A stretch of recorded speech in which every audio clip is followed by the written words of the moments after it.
Hello everyone, welcome to the daily editorial analysis of the Assam Tribune newspaper. Before starting the analysis, I request you to subscribe the channel for getting the notifications and share to those who might be helpful from this analysis. A Telegram link is given in the comment section through which you will be given important PDFs. Let's start today's important articles. The first article is Good Response to Intimate Theatre Spaces. So, এই article আমি theater বা drama বা আমাৰ যেটো আমাৰ cultural sideৰ যেটো এনেকুৱা ধৰণৰ কথা এইখিনি কথা আমি discuss কৰিম. Okay. So, first question is what is the present status of radio plays in the state? So, আমাৰ অসমত এতিয়া ৰেডিঅ'ৰ যেটো status বা ৰেডিঅ'ৰ যেটো আপোনাৰ role present date কেনেকুৱা হৈ আছে? So, যদি আমি হিষ্ট্ৰী চাব যাও প্ৰথমতে অসমত মানে ৰেডিঅ'টো কোনখন নাটকেৰে আৰম্ভ হৈছিলে আমি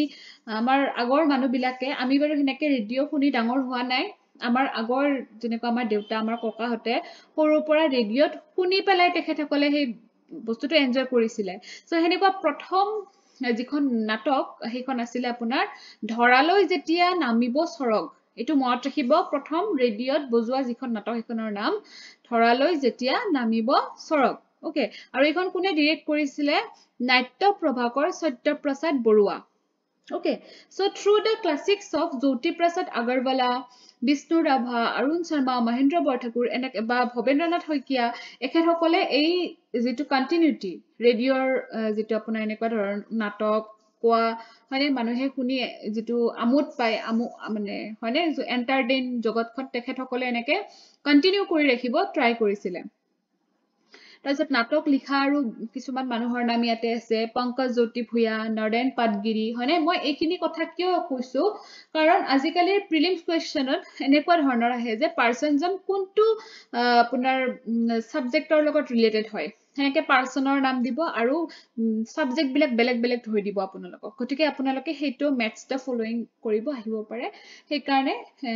এটো অকমান ইম্পৰ্টেন্ট হয় from exam perspective so how will you assess the group theater scenario in Assam আৰু অসমত বৰ্তমান যেটো আমাৰ থিয়েটাৰ সকলে চাইছে হয়নে গতিকে বৰ্তমান scenario-টো কেনেকুৱা গতিকে এটা কথাত ক'ব গলে ভালে হয় কাৰণ আমাৰ অসমৰ পৰা 11 খন প্লে ভাৰত ৰং মহোৎসৱৰ কাৰণে আপোনাৰ সিলেক্ট হৈছে ওকে আৰু সেই ভাৰত ৰংগ মহোৎসৱটো কোনে অৰ্গানাইজ কৰে এটো মনত ৰাখিব union ministry of culture so this is a sign of the endeavors of theater groups of the state Raghunath a play by Bidyut Kumar Nath bagged 7 awards ইয়াতে প্ৰিলিমছৰ কাৰণে বহুত ইনফৰমেশন আছে আজি এই প্যাৰাগ্ৰাফটো ঠিক আছে সো Raghunath খন কোনে লিখা প্লে হয় বিদ্যুৎ কুমাৰ নাথ তাৰছত কিমানখন প্লে আমাৰ অসমৰ পৰা সিলেক্ট হৈছে ভাৰত ৰং মহোৎসৱত 11 খন আৰু ভাৰত ৰং মহোৎসৱটো কোনে অৰ্গানাইজ কৰে union ministry of culture okay বহুতখিনি আপোনাৰ প্ৰিলিমছ নলেজ আমি আজি মানে পাই যাম এই প্যাৰাগ্ৰাফটোৰ পৰা okay so there has been a gradual shift from the traditional stage to alternate spaces in recent times how do you view this development so আপোনাৰ হে আছিলে এগৰাকী ডিৰেক্টৰ আছিলে তেখেত ফেমাস আছিলে হা পলিশ ডিৰেক্টৰ আছিলে তেওঁ সো তেওঁৰ নাম হৈছে জাৰ্জি গ্ৰটস্কি আৰু তেখেতৰ মানে according to him এটা পাৰফৰম্যান্স কৰিবৰ কাৰণে মেইনলি তিনিটা বস্তু লাগে হেকিটা হল এক্টৰ অডিয়েন্স এন্ড আ স্পেস যে জুনে অভিনয় কৰিব তেখেতক লাগিব আৰু সেই তেখেতৰ যেটো অভিনয় হেতুক চাবৰ কাৰণে অডিয়েন্স লাগিব আৰু সেই ধৰক যেটো পাৰফৰম্যান্স সেই পাৰফৰম্যান্সটো কৰিবৰ কাৰণে এটুকুৰা জাগা লাগিব okay so not to forget that folk theatrical performances এতিয়া চাও এটা প্ৰেজেন্ট টাইমত হেনেকুৱা স্পেস বুলি ভাবিলে আমি কেনেকুৱা ভাবো এটা এসি আপোনাৰ হল হয়নে আমাৰ মাইন্ডত হেতুৱে আহি যায় তাতে ফিল্ম চলি থাকিব বা কিবা হেনেকুৱা আহে বা থিয়েটাৰ চালে এখন ষ্টেজ লাগে মঞ্চ এখন থাকে হেতুৱেটো আমাৰ মনত আহে কিন্তু আমাৰ জিবিলাক এনসিয়েন্ট পাৰফৰম্যান্সেস আছিল যেনেকুৱা অংকিয়া ভাওনা যাত্ৰা ৰামলীলা যক্ষগান তামাশা এইবিলাক ওপেন স্পেসত হেল্ড কৰিছিলে ঠিক আছে আৰু অডিয়েন্স বিলাকেও সেই যত পাৰফৰ্ম হয় তাতে চাৰিওফালে বহিছিলে মানে হেনেকুৱা মানে খোলা মঞ্চ আছিল খোলা মঞ্চত তেওঁলোকে পাৰফৰ্ম কৰিছিলে Okay, so আপোনাৰ আমি ৰিসেন্টলি এটা আৰ্টিকেল পঢ়িছিলো কিন্তু দেই সালট্ৰি ফেষ্টিভেল আপোনালোকৰ মনত আছে নে নাই মই নাজানো বাট মোৰ বুজোৱা মনত আছে সালট্ৰি ফেষ্টিভেলটো হেনেকুৱা এটা থিয়েটাৰ ফেষ্টিভেলে হয় আৰু এইটো কোনে আপোনাৰ ইনষ্টিটিউট কৰিছিলে শুক্ৰাচাৰ্য ৰাভা আৰু এইটো কোড হয় গোৱালপাৰা ৰামপুৰ ভিলেজত হয় আৰু এইটো ঠিক তেনেকুৱা মই যেটো কৈ আহিছো এনচিয়েন্ট পিৰিয়ডত যেনেকৈ ওপেন স্পেচত হেল্প কৰে সো ঠিক তেনেকুৱাকে তেখেতে সেই ৰেভলিউশনটো আনিছে আকৌ নতুনকে ঠিক আছে সো কোড হয় সালট্ৰি ফেষ্টিভেল এইটো মনত ৰাখিব গোৱালপাৰাৰ ৰামপুৰ ভিলেজত হয় আৰু কোনে আনিছে এইটো শুক্ৰাচাৰ্য ৰাভা ঠিক আছে সো এইটোৱে ধৰক মঞ্চৰ খৰচ পাতি বহুতখিনি কমাই দিয়ে বা দিনৰ ভাগত হয় মানে সোলাৰ এনাৰ্জিৰ ওপৰত ডিপেন্ড কৰি কৰে গতিকে ইকো ফ্ৰেন্ডলি হৈ গল গতিকে এনেকুৱা ধৰণৰ কিছুমান মানে ৰেভলিউশন আনিব ট্ৰাই কৰিছে ঠিক আছে সো পাথৰ থিয়েটাৰ ফেষ্টিভেল ইন কৈঠালকুছিখন আমাৰ ইয়াতে নলবাৰীৰ ফালে আছে আপোনাৰ পাথৰ থিয়েটাৰ ফেষ্টিভেল ক'ত হয় কৈঠালকুছিত হয় আৰু খৰবুগত হয় তাৰপিছত ডেংৰালিটো হয় আপোনাৰ সোনাপুৰত হয় তাৰপিছতে ধানেখানা হয় ডিব্ৰুগড়ত জাংগল থিয়েটাৰ হয় গহপুৰত ওকে সো এনেকুৱা ধৰণৰ আপোনাৰ কিছুমান ইনিচিয়েটিভ লোৱা হৈছে যদি থিয়েটাৰৰ ওপৰত কোৱেশ্চন আহে বা ড্ৰামা ৰিলেটেড কোৱেশ্চন আহে দেন এইবিলাক আপোনালোকে মেইনছ আনসাৰটো লিখিব পাৰিব আৰু মানে মই মেইনলি প্ৰিলিমছৰ কাৰণে লৈছো আৰ্টিকেলটো বাট যদি কিবা কাৰণত আহি যায় থিয়েটাৰৰ ওপৰত কোৱেশ্চন দেন এইবিলাক ইউজ কৰিব পাৰিব কাৰণ আজিকালি আনসাৰ বিলাক মানে লিখোতে এনভায়ৰনমেন্টৰ পাৰ্সপেক্টিভটো দিব পাৰিলে ভাল হয় সেইকাৰণে এনেকুৱা সালট্ৰি ফেষ্টিভেল এনেকুৱা ধৰণৰ বস্তুবিলাক যদি আপুনি ইনক্লুড কৰিব পাৰে ভাল হয় মানে What role is being played by graduates of National School Drama in the state theatre scene? So National School of Drama আপোনাৰ ক'ত আছে কেতিয়া এস্টাবলিশ হৈছে হেতু আপোনালোকে কমেন্ট সেকশনত জনাব আৰু সেই National School of Drama পৰা যোনে গ্ৰেজুৱেট হৈ ওলাই তেখেতসকলে আমাৰ অসমত বহুতখিনি মানে এই ড্ৰামা এই থিয়েটাৰ সিনেমাটোক আগুৱাই লৈ যোৱাত বহুতখিনি মানে হেল্প কৰিছে মানে পিভটেল ৰোল এটা প্লে কৰিছে ওকে তাৰ ভিতৰত আমি নাম লব পাৰো দুলাল ৰয় এণ্ড দেৱকুমাৰ নাথ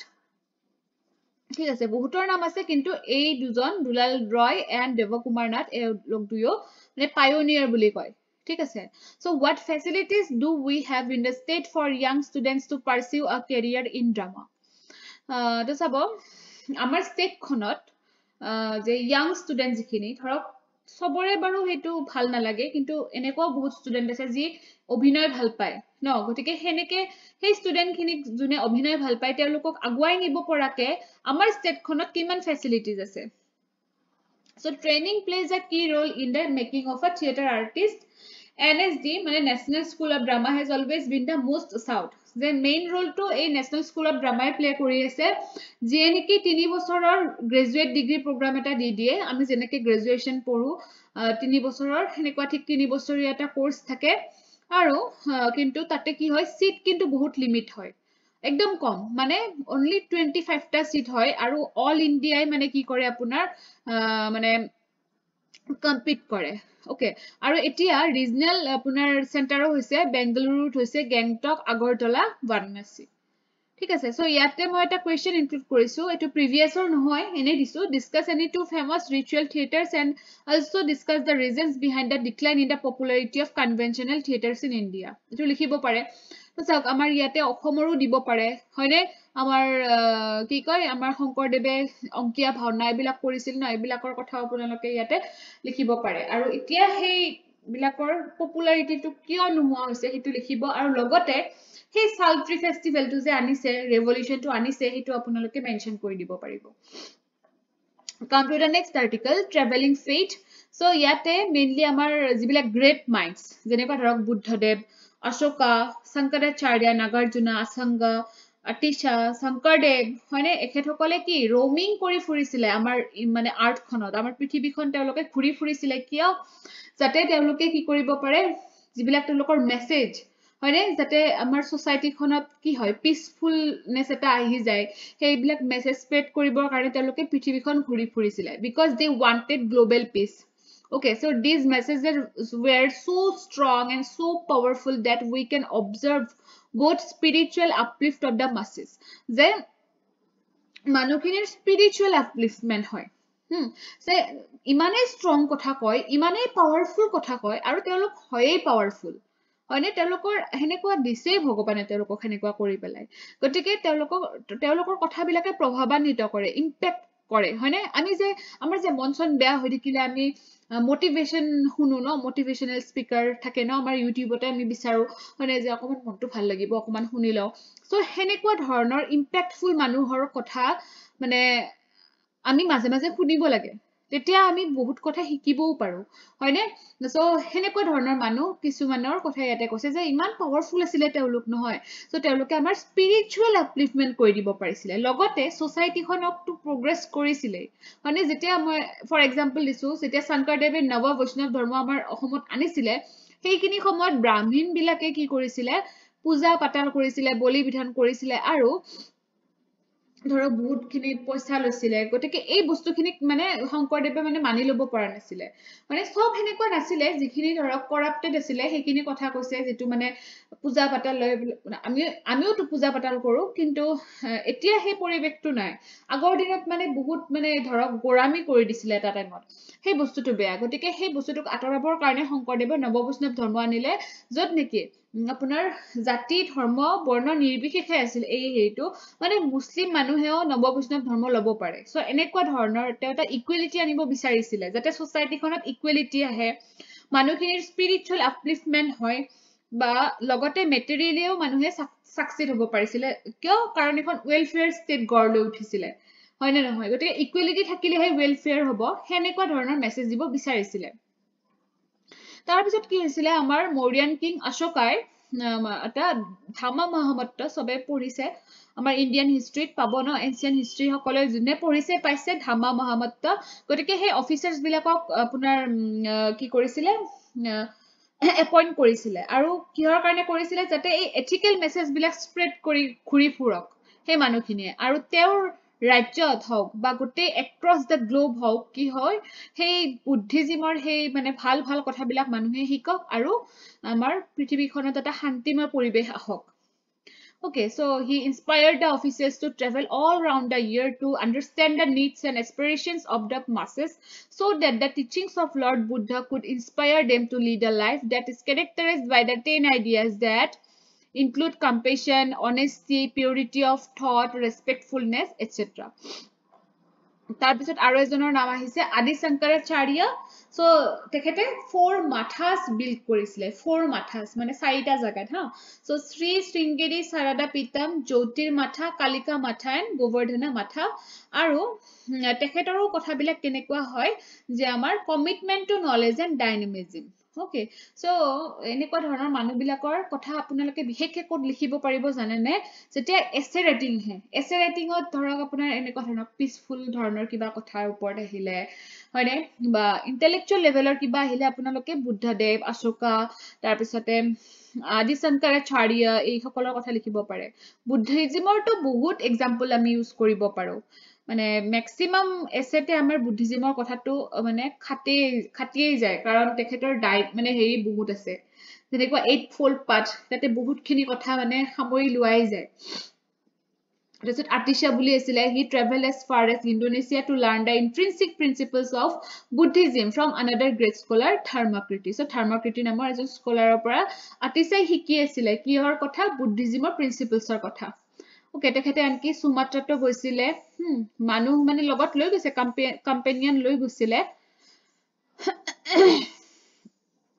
আৰু এটা মেইন কথা মনত ৰাখিব, আতিশা headed the Bikramshila monastery. Okay, so Atisha's teaching and travel experiences are now a profound part of Buddhist world known as Buddhayana. So Buddhayana নাম সবে শুনিছে, গতিকে তাতে কি আছে, যে তেখেতৰ যিখিনি টিচিং হয় বা তেখেতৰ যিখিনি ট্ৰেভেল এক্সপিৰিয়েন্স হয়, মানে বুদ্ধিজিমৰ কাৰণে তেখেতে সেয়া কৰিছিল ন, ট্ৰেভেল কৰিছিলে, সেই কথাখিনি মানে আমাৰ বুদ্ধিষ্ট ৱৰ্ল্ডৰ এটা প্ৰফাউণ্ড পাৰ্ট হয়, যিটো নেকি মানে ষ্টাডি কৰা যায়, আৰু এইটোক আমি বুদ্ধায়না বুলি কওঁ। ঠিক আছে, চ' এট লাষ্ট মানে আমাৰ অসমৰ কথালৈকে আহি গ'ল মহাপুৰুষ Srimanta Sankardev. So he began his first pilgrimage in 1481 AD, accompanied by 17 others. 17জন disciples লগত লৈ গৈছিলে। 17জন disciples নহয়, তাতে তেখেতৰ টিচাৰো আছিলে মহেন্দ্ৰ কাণ্ডালী। Okay, so আৰু কি হৈছিলে বদ্ৰিকাশ্ৰমা নামৰ জাগাটো তেওঁ প্ৰথমটো বৰগীত মনমেৰি ৰামা চৰণেহি লাগু এই গানটো এই বৰগীতটো তেখেতে তাতে কম্পোজ কৰিছিলে মনত ৰাখিব এইবিলাক কিন্তু প্ৰিলিমছৰ কাৰণে বিশেষকৈ মনত ৰাখিব কাৰণ আজিকালি ডাইনামিক আহে কিন্তু মানে প্ৰিলিমছৰ কুৱেশ্যনো এতিয়া ষ্টেটমেণ্ট বেছটো হয় লগতে কাৰেণ্ট এফেয়াৰ্ছ একেবাৰে ইনক্লুড কৰে গতিকে যেটো কাৰেণ্টত আছে আপোনালোকে এটলিষ্ট এইখিনি কভাৰ কৰিব Shankardeva's second pilgrimage. So first pilgrimage to Gome Pale, second pilgrimage to Kiti Asile 1550 AD that included an entourage of 177 disciples. So that disciples or Lakote Gosile mainly Asile Madhav Dev, Ram Raj, Rama Rama. Okay, so these pilgrimages inspired Shankardeva to systematically develop his own ideas for spreading his message to all sections of the medieval Assamese society. So তেখেতৰ যিখিনি message সেইখিনি আপোনাৰ যে মানে এই যেটো second পিলগ্ৰিমেজটোৱে তেওঁ কি কৰিলে জানেনে ইনস্পায়াৰ কৰিলে যে মোৰ যিখিনি জ্ঞান মোৰ যিখিনি নলেজ সেইখিনি দেখোন মই স্প্ৰেড কৰিব পাৰো তেতিয়াহে মোৰ কামত আহিব বস্তুখিনি বা মোক হেল্প কৰা হ'ব সাৰ্ভিস কৰা হ'ব মানুহক okay So yate ota etu previous year hoy what teachings of Buddha are most relevant today and why je Buddha's teachings bilak azio present day to ki hoy relevant hoy kiyo okay discuss koribo dise likhibo etu and the last article is about high achievement so Israel ki koile recently duta satellite dock korise okay so as part of its space docking experiments so SpaceX বুলি কয় আৰু এখন মানে আমাৰ ইন্ডিয়াখন fourth হয় after US ৰাশিয়া and China মানে এনেকুৱা satellite সেই কৰিব কাৰণে ঠিক আছে আজি কাৰণে এইখিনি আছিল important thank you for watching the video